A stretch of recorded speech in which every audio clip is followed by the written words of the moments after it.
All right, so this decision to go into Libya in the first place, well, it's become the center of conversation here in Washington. It's become both a political issue and a point of contention in the power struggle between the legislative and executive branches. Just this morning, there was a hearing on the matter with senators on both sides of the aisle questioning the State Department's top lawyer, Harold Koh.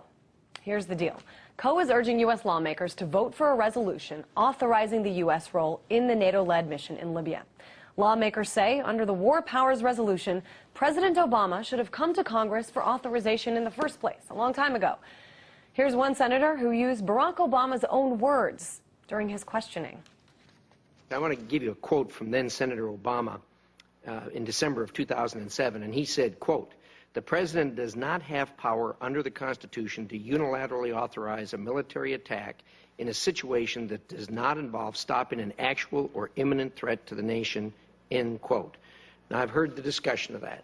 Can you give me a simple answer? Is that still his position? It's a question lots of people are asking. Of course, regarding Libya, there's lots to talk about. And for more, I want to bring in Vijay Prashad from Hartford, Connecticut. He's the Director of International Studies at Trinity College in Hartford. Hello, good afternoon. Hey there. There you are. I want to talk about some of the key arguments the Obama administration made today at this hearing. I know a lot of people have been waiting sort of to hear how they would lay this out on the table. Basically, they said the mission in Libya is limited, the risk of escalation is limited, the exposure of the armed forces is limited, and so without full military engagement, the War Powers Resolution has not been violated. Attorney Harold Koh arguing also the word hostilities should be defined by Congress and by the President and, of course, in the historical context. So, my question to you is, do these arguments hold any water?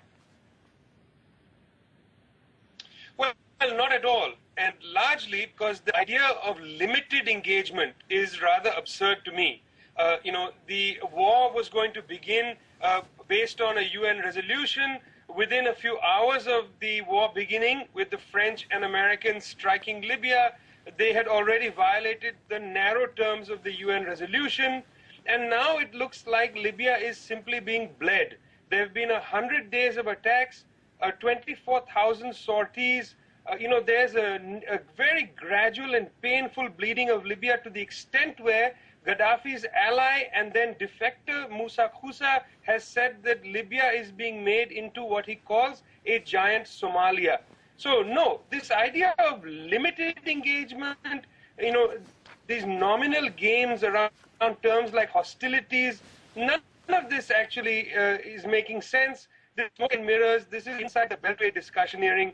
This has nothing to do with what is actually happening in Libya. Hostility is certainly an ambiguous word to some, but probably there on the ground in Libya, not such an ambiguous word. I want to talk about sort of how this is being defined, how this is being discussed. Some have taken Obama's action a step further. I want to listen to a statement made by a U.S. congressman last week, and then I'll get your take.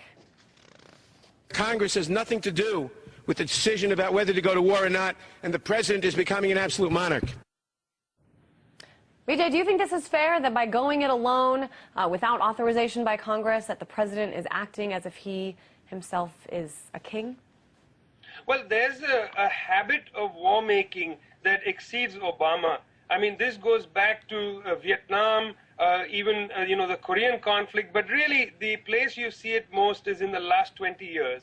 The United States president has not, over the last 20 years, come to Congress to seek authorization for a war. There have been very poorly defined statements brought before Congress. The same thing in Afghanistan. If the United States had properly gone to war in Afghanistan, then it may not have been so unclear about the legality, for instance, of killing Osama bin Laden. So, there are a great deal of ambiguity over the last 15 years in most of the wars the United States has gone into.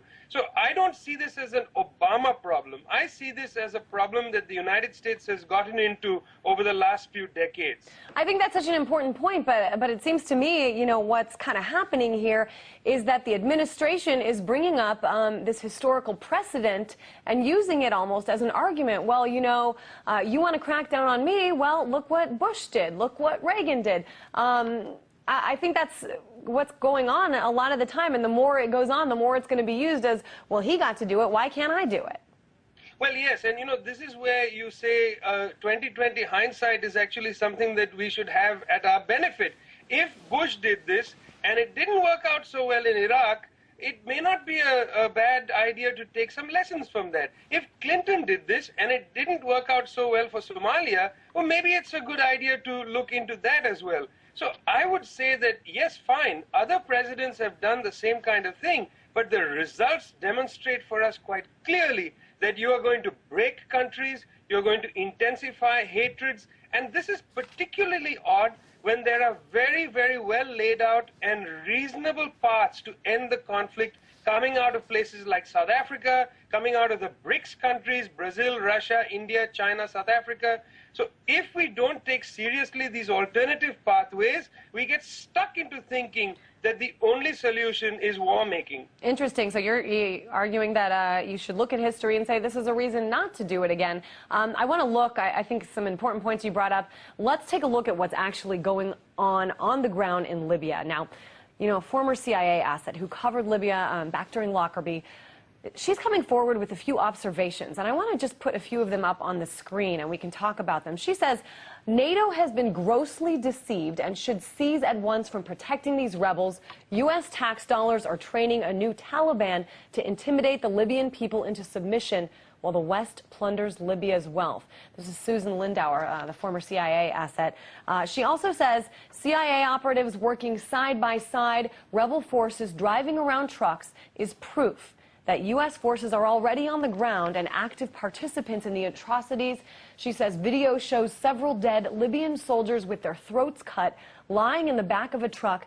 These killings violate the Geneva Conventions of War, which protect enemy soldiers after capture. Some pretty interesting things there. These are things that no one really seems to be talking about. I guess I want to get your comment on this. Well, I would say that, Donatella Rovera of the Amnesty International spent 3 months investigating the claims that the Gaddafi regime was using Viagra with its troops. And she came back and said that is absolutely untrue. There is no evidence for that. But what she did was she spent 3 months investigating these claims.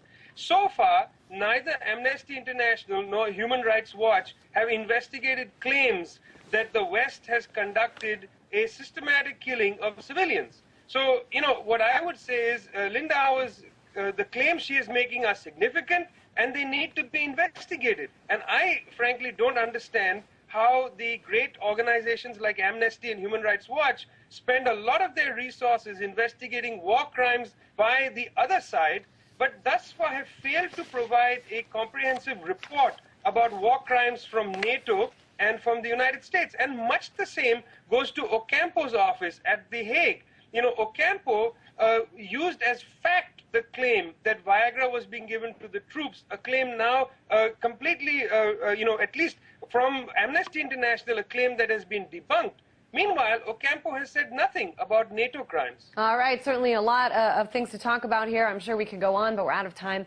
Vijay Prashad, Director of International Studies at Trinity College.